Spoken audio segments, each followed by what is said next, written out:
Even আমাদের বাংলাদেশ, যেখানে তাকাবেন মার খাচ্ছে কারা? ইহুদিরা মার খায়, খ্রিস্টানরা মার খাচ্ছে। এক মুসলিম ভাইকে মারলে আর এক মুসলিম ভাই হাসে। এর চেয়ে অপদার্থ মানে মুসলিম উম্মার কোথায় দেখছি? আমি তো দেখিনি কোথাও। কারণ তরুণ প্রজন্ম চাইলে, তরুণ প্রজন্ম যদি একবার গর্জে ওঠে মুসলিমদের, ইনশাআল্লাহ তাআলা তারা সকল বাতিলের ভিত্তি গুঁড়িয়ে দিতে পারে ইনশাআল্লাহ। তরুণ প্রজন্মের মধ্যেই ছিল খালিদ বিন ওয়ালিদ, তারেক বিন জিয়াদ, এই মানুষগুলা, ওমর ইবনুল খাত্তাব, আলী ইবনে আবি তালেব, যায়েদ ইবনে হারসা, আসাদুল্লাহ, সাদ ইবনে আবি ওয়াক্কাস। এই যে সাহাবায়ে কেরামদের নাম আপনারা জানেন, তরুণ সাহাবী ছিলেন যখন তার ইসলামের পক্ষে দাঁড়িয়েছিলেন। একাই ওমর সে সারা মক্কাকে পরিবর্তন করে ফেললো। এক হামজার সামনেই 20-30টা মানুষ দাঁড়াতে সাহস পাইতো না। একজন তারেক বিন জিয়াদ, তিনি স্পেন জয় করে ফেললেন মাত্র অল্প কিছু সৈন্য নিয়ে। মোহাম্মদ বিন কাসিম আমাদের এই ভারতীয় উপমহাদেশ জয় করলেন। এখন আপনি মুসলিম হয়ে এখানে বসে আছেন। এই তরুণ প্রজন্মই পারে এই বাতিলের শিকড় উপড়ে ফেলতে। এই জন্যে মাসিহুদ দাজ্জাল এবং তার অনুসারীরা খুব ভালো করেই জানে যে মুসলিম তরুণ প্রজন্মকে যদি আমরা আটকাতে না পারি তাহলে আমাদের ভবিষ্যৎ খারাপ আছে। এই জন্য সারা বিশ্বে দেখবেন তরুণদেরকে ধ্বংস করার সমস্ত ষড়যন্ত্র চক্রান্ত চলছে। কিভাবে?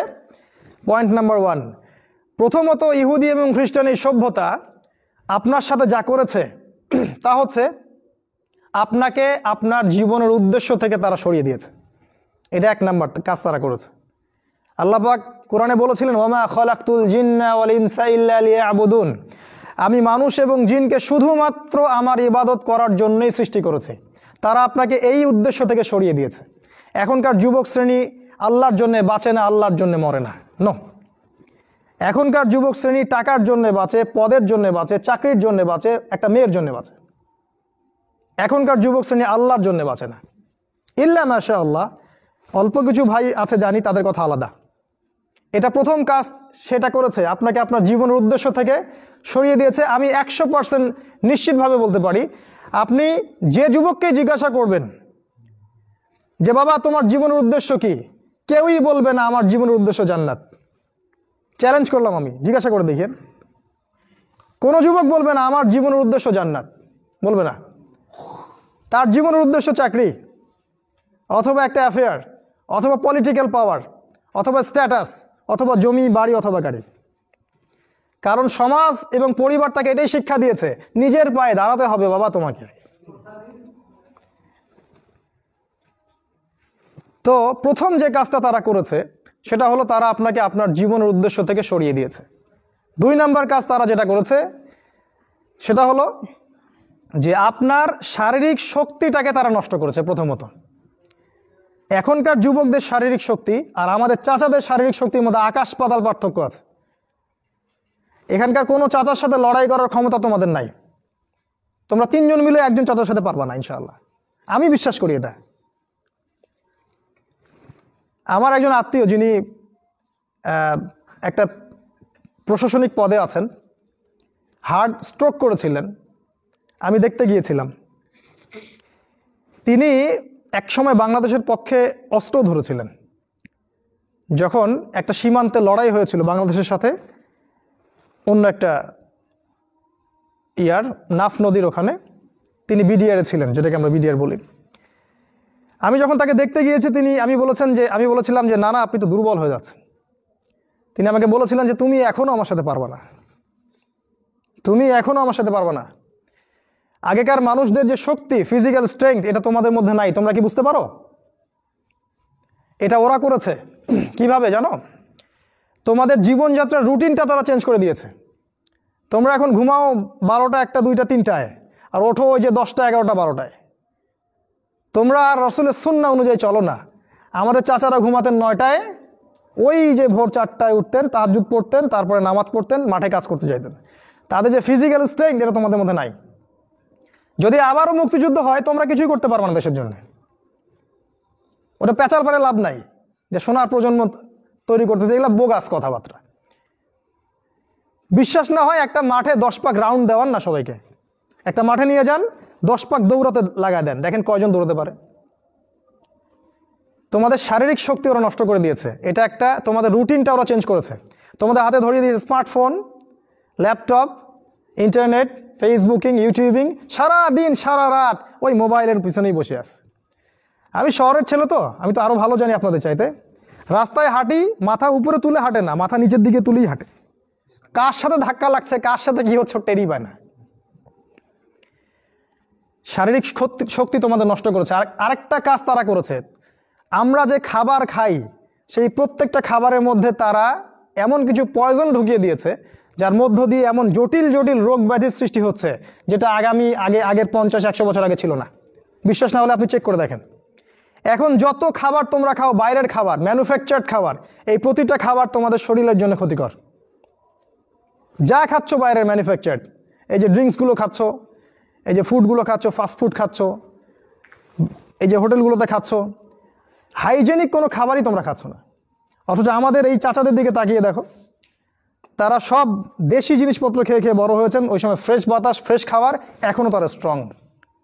আর তোমার এই 30 বছর বয়সে, আমার এই 30-25 বছর বয়সে আমরা ওটা করতে পারছি না।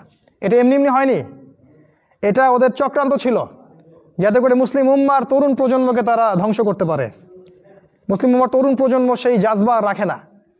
1 নাম্বার তোমাদের জীবনের উদ্দেশ্য থেকে সরিয়েছে, 2 নাম্বার তোমাদের খাবারের অভ্যাস চেঞ্জ করেছে, 3 নাম্বার তোমাদের এই শারীরিক সক্ষমতা নষ্ট করেছে, 4 নাম্বার তোমাদের শিক্ষা ব্যবস্থাকে সে ধ্বংস করেছে। কথাটা ভালো করে শোনো, তোমাদের শিক্ষা ব্যবস্থাকে তারা ধ্বংস করেছে। কিভাবে? তুমি 25 বছর এই সেকুলার লাইনে পড়াশোনা করবা, 25টা সূরা তুমি শিখতে পারবা না, ইম্পসিবল। তুমি 25 বছর এদিকে পড়াশোনা করেছো, কিন্তু 25টা হাদিস তোমার জানা নাই, 25 জন সাহাবীর নাম তুমি বলতে পারবে না, তুমি রাসূলুল্লাহ সাল্লাল্লাহু আলাইহি ওয়াসাল্লামের জীবনী কখনো পড়ে দেখো নাই, ছুঁয়েও দেখো নাই, তার স্ত্রীদের নাম তোমার জানা নাই, 10 জন জান্নাতি সুসংবাদপ্রাপ্ত সাহাবীর নাম তোমার জানা নাই।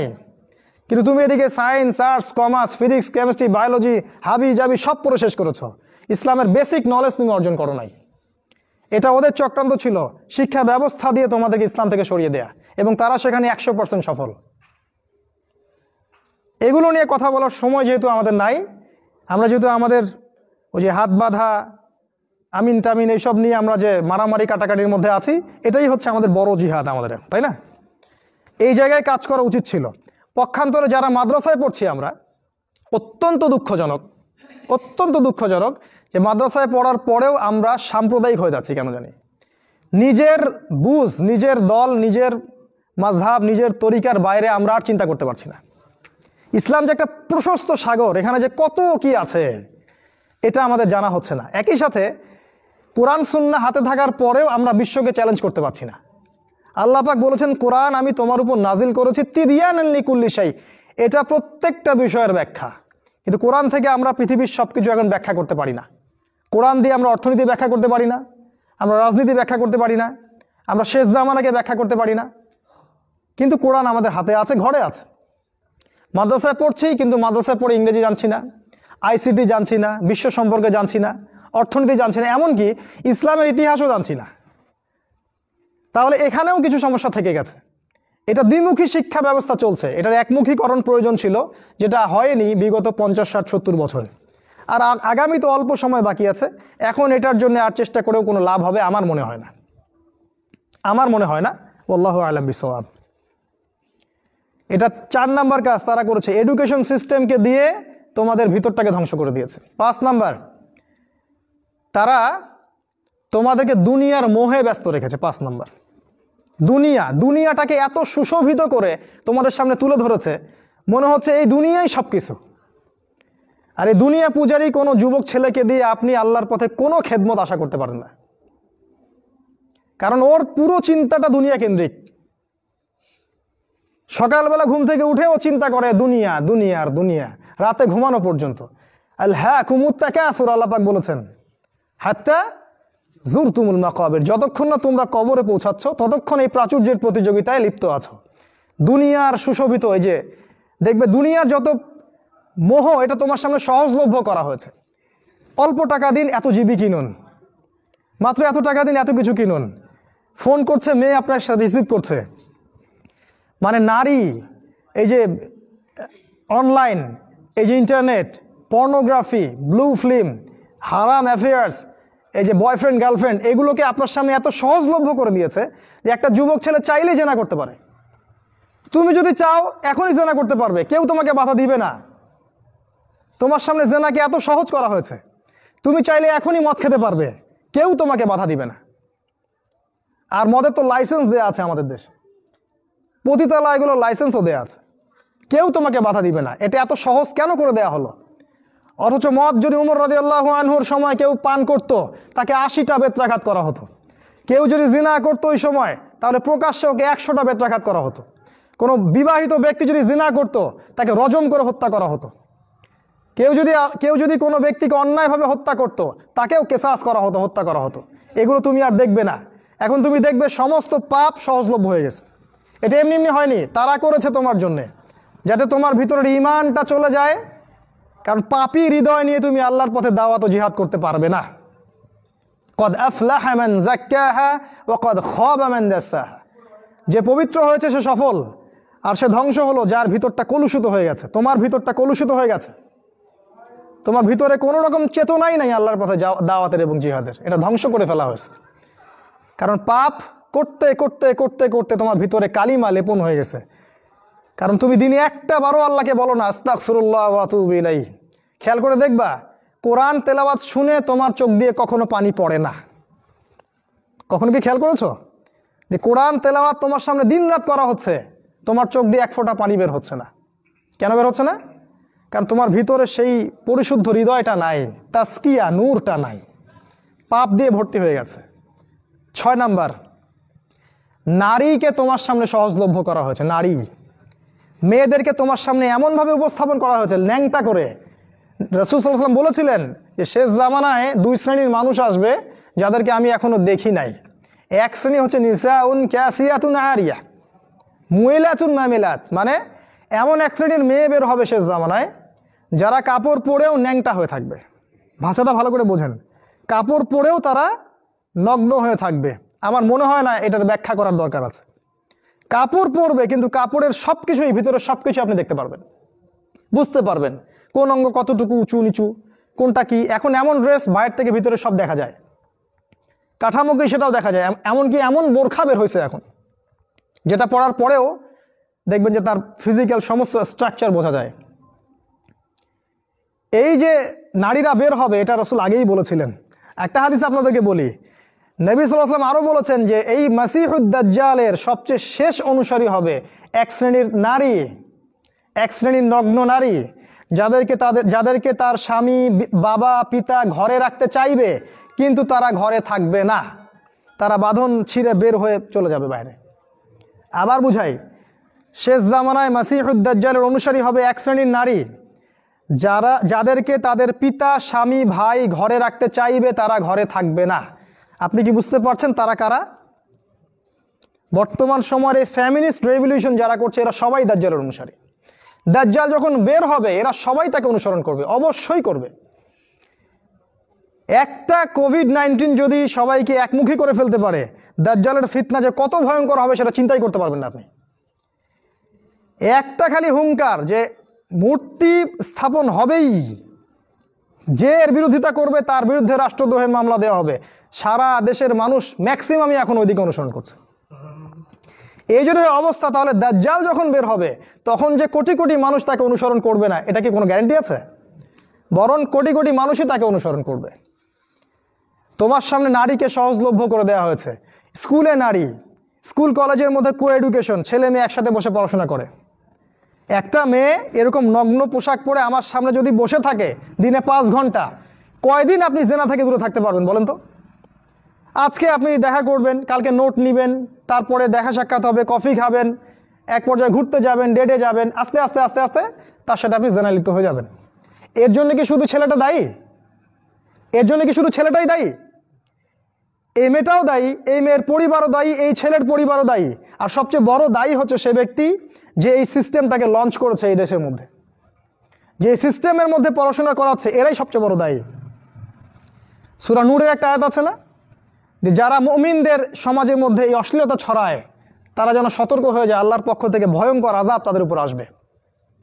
হাদিসে আসছে এমন এমন রোগ ব্যাধির উদ্ভব হবে যেটা আগে কখনো হয়নি। এই দেখেন কি হচ্ছে এখন। এমন এমন রোগ ব্যাধি আসবে অশ্লীলতার কারণে, বেহায়াপনার কারণে, যেটা আদৌ কখনো পৃথিবীতে আসে নাই। দেখেন সামনে কি হয়, আরো ভয়ঙ্কর প্রলয় আসবে ইনশাআল্লাহ, কেউ ঠেকাতে পারবে না। নবীর কথা এগুলো, বদলানোর কোনো সুযোগ নাই। তোমরা পড়াশোনা করবা, তোমাদের সামনে মেয়েদেরকে ছেড়ে দেওয়া হয়েছে, কলেজে যাবা তখন তো আরো অবস্থা খারাপ, ফ্রি মিক্সিং, যা ইচ্ছা তাই করতে পারবা তোমরা। আর সামনের দিনগুলোতে দেখবা লিভ টুগেদারকে জায়েজ করে দেওয়া হবে, এটাও হবে, এটাও দেখার বাকি থাকবে না। অন্য দেশগুলোর মতো দেখবা ছেলে মেয়ে একসাথে থাকতে পারবে, বিয়ের দরকার হবে না, এটাও হবে সামনে। মেয়েকে সহজলভ্য করে দেওয়া হবে, চাইলেই তুমি জেনা করতে পারবে। এগুলো এমনি এমনি হয়নি, ওরা প্ল্যান করে এটা করেছে যাতে তোমার ভিতরের ইমানি তেজটা নষ্ট হয়ে যায়। যার ইমানের তেজ থাকবে না, ধ্বংস হয়ে যাবে সে।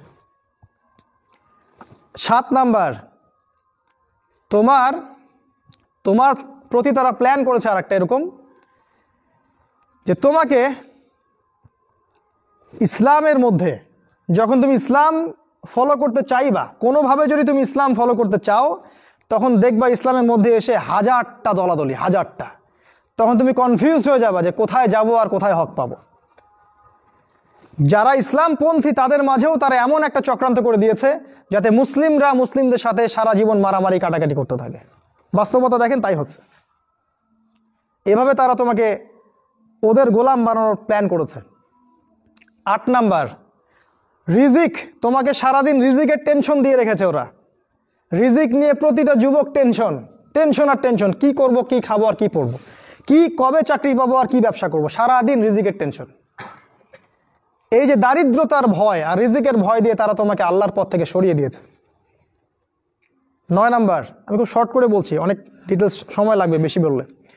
9 নাম্বার হচ্ছে যে তারা যেটা প্ল্যান করেছে যে তোমার রিজিকের মধ্যে তারা হারাম ঢুকিয়ে দিয়েছে। হারাম, তুমি যে সেক্টরেই যাবা রিজিকের সন্ধানে, সেখানে গিয়ে দেখবা হারাম সেখানে যুক্ত হয়ে আছে।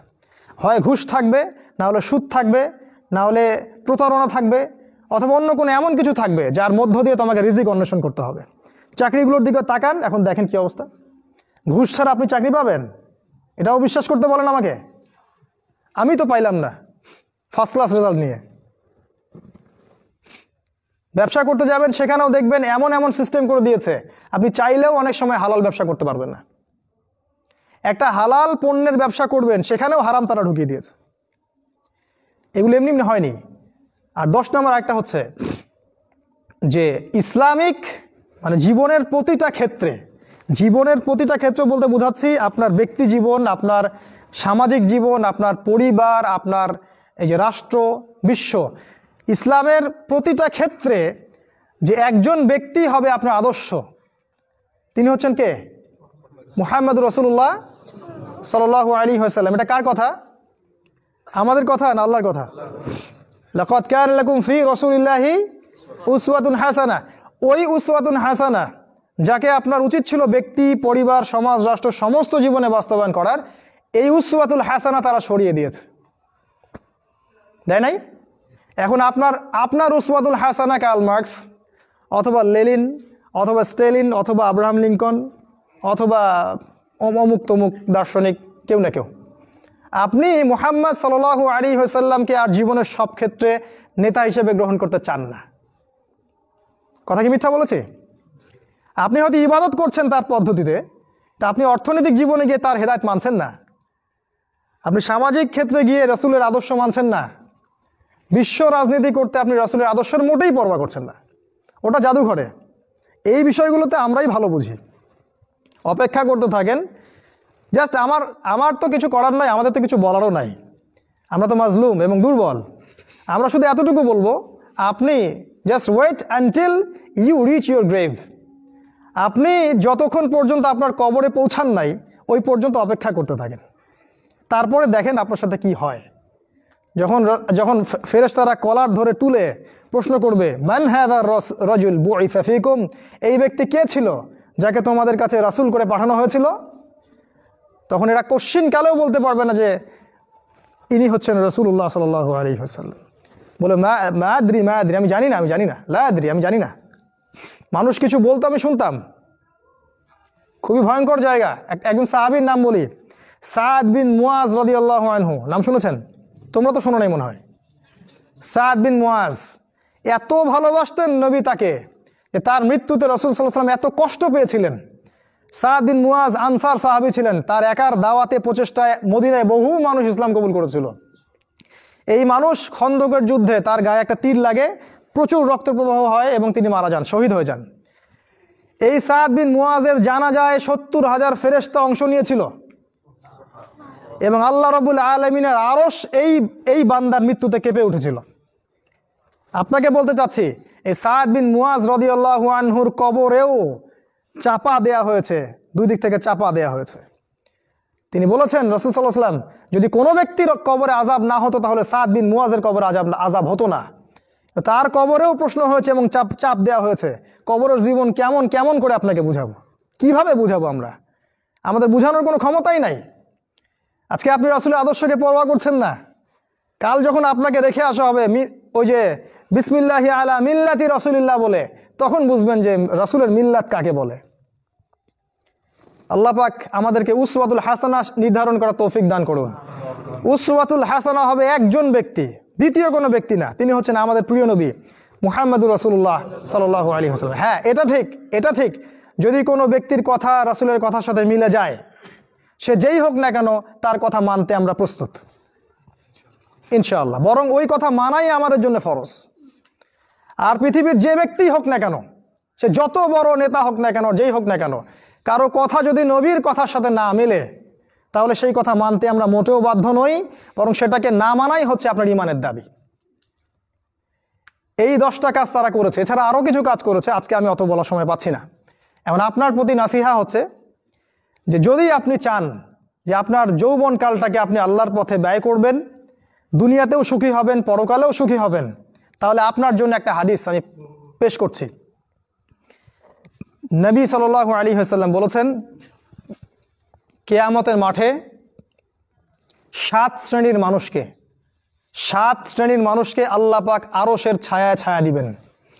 তার মধ্যে এক শ্রেণীর মানুষ হচ্ছে তারা যারা তাদের যৌবনকালটাকে আল্লাহর পথে ঢেলে দিয়েছে। আপনি কি চান কিয়ামতের মাঠে আল্লাহ আপনাকে আরশের ছায়া দেখ? আমি এটা অনেক দিন বলেছি হাদিসটা, যে কিয়ামতের মাঠে মানুষ যখন উঠবে তখন তাকে 5টা প্রশ্ন করা হবে। তোমার জীবন কোন কালে ব্যয় করেছো, তোমার যৌবন কোন কাজে ব্যয় করেছো, কোন পথে সম্পদ উপার্জন করেছো আর কোন পথে সম্পদ ব্যয় করেছো, আর জানা অনুযায়ী আমল করেছিলে কি না। এখানেও দেখেন তোমার যৌবন কোন পথে ব্যয় করেছো আলাদা প্রশ্ন হবে।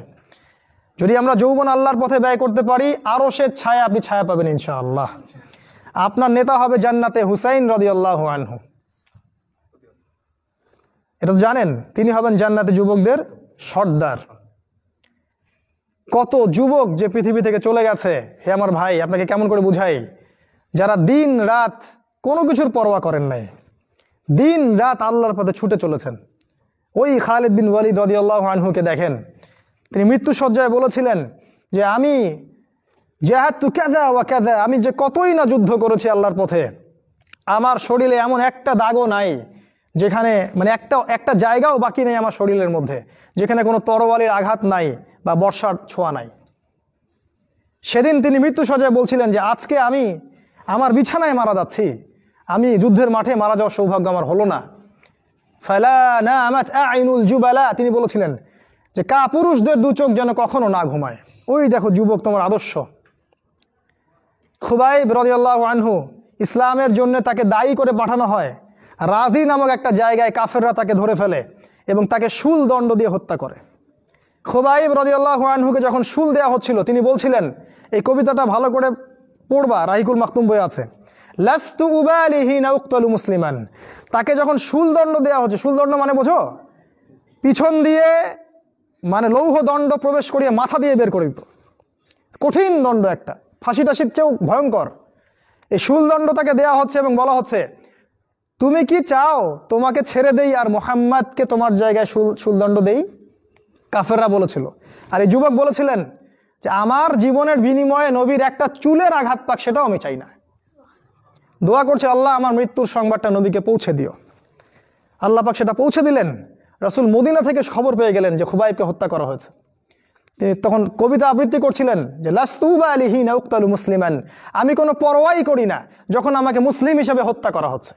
আলা আই জামিন কানা লিল্লাহি মাসরাই, আমাকে যেদিকেই পাশ ফেরানো হোক না কেন সেটা আল্লাহর জন্যই।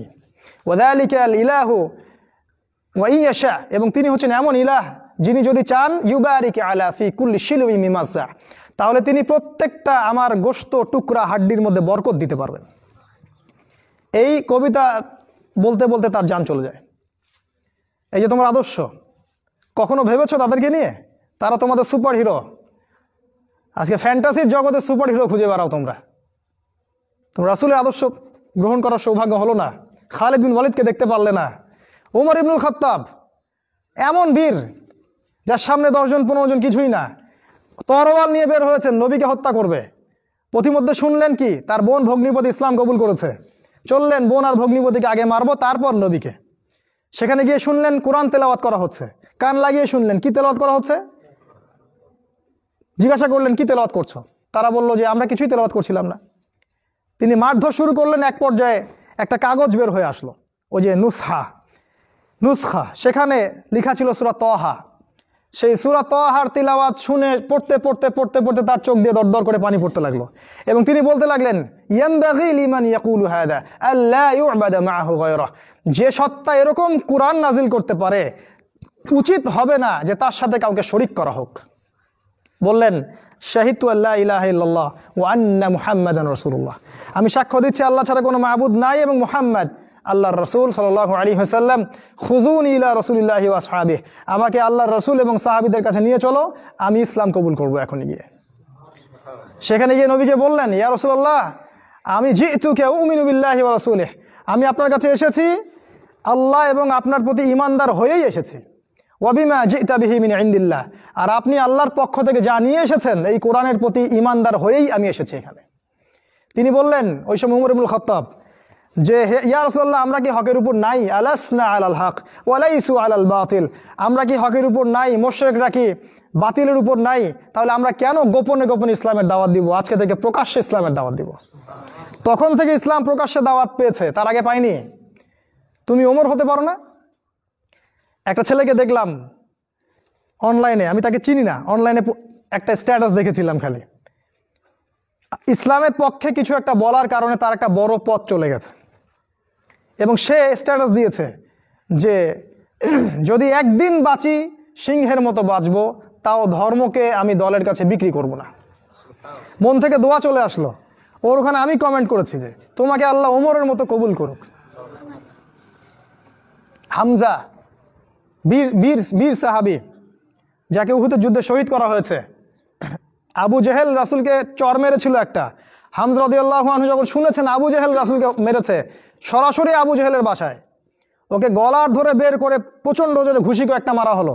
বলা হলো যে আমার ভাতিজা যে দিনের উপর আছে আমিও সেই দিনের উপর আছি, রুদ্দাহা ইন ইসতাতা'তা, তোমার ক্ষমতা থাকলে আমাদেরকে ঠেকিয়ে দেখাও দেখি। তিনি রাসূলের কাছে গেলেন, বললেন ইয়া ইবনে আখি, হে আমার ভাতিজা, কুনতু আনসুরুকা বিল হামিয়া, আমি তোমাকে সাহায্য করতাম আত্মীয়তার সম্পর্কের কারণে। আলান আনসুরুকা লিল ইসলাম, আজকের দিন থেকে আমি ইসলামের জন্য তোমাকে সাহায্য করব। আশহাদু আল্লা ইলাহা ইল্লাল্লাহ ওয়া আন্নাকা রাসূলুল্লাহ, আমি সাক্ষ্য দিলাম যে আল্লাহ ছাড়া কোনো ইলাহ নাই, তুমি আল্লাহর রাসূল। এই যে ইসলামের শক্তি বাড়তে থাকলো তখন, তো তুমি হামজার মতো হতে পারো না? হামজা রাদিয়াল্লাহু আনহু উহুদের যুদ্ধে যখন করছিলেন তার সামনে কোনো কাফের মুশরিক টিকতে পারে নাই। আমি তোমাকে বলিনি যে অস্ত্র নিয়ে এখন বের হয়ে যাও, কথা অন্যদিকে নিয়ে যাবা না, কথাটা অন্যদিকে ঘুরাবা না। এখন তো মিডিয়ার যুগ, কথা অন্যদিকে মানুষ ঘুরায় খুব সহজে। আমি বলেছি তোমার এই চেতনাটা নাই, তুমি হামজার মতো চেতনা ধারণ করতে পারো না, উমরের মতো চেতনা ধারণ করতে পারো না। অসংখ্য সাহাবী ছিলেন এরকম। মুসআব বিন উমাইর এত ধনী সাহাবী ছিলেন যার আতরের খুশবু ছিল আরবের সবচেয়ে দামি আতরের খুশবু। ইসলাম কবুল করে সব ছেড়ে দিলেন, এক পোশাকে তাকে কবর দেওয়া হয়েছে উহুদের মাঠে।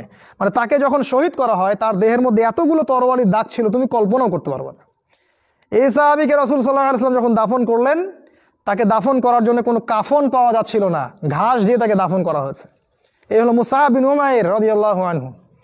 কত সাহাবী চলে গেছেন এমন দুনিয়া থেকে, কত বীর যোদ্ধা চলে গেলেন পৃথিবী থেকে। কিন্তু আজ পর্যন্ত তোমাদের এই আদর্শগুলো তোমরা অর্জন করতে পারলে না। তোমরা এখনো সেই পশ্চিমা সভ্যতার গোলক ধাঁধায় পড়ে আছো। ওই ইহুদি, ওই খ্রিস্টান, ওই দাজ্জালের অনুসারীরা যা শিখাচ্ছে তাই শিখছো, যা গিলাচ্ছে তাই গিলছো, মিডিয়া যা দেখছো তাই বিশ্বাস করছো। আল্লাহ পাক তোমাদের সবাইকে যেন ইসলামের দিকে হেদায়েত দান করেন, ফিরিয়ে নিয়ে আসেন। আল্লাহুম্মা আমিন।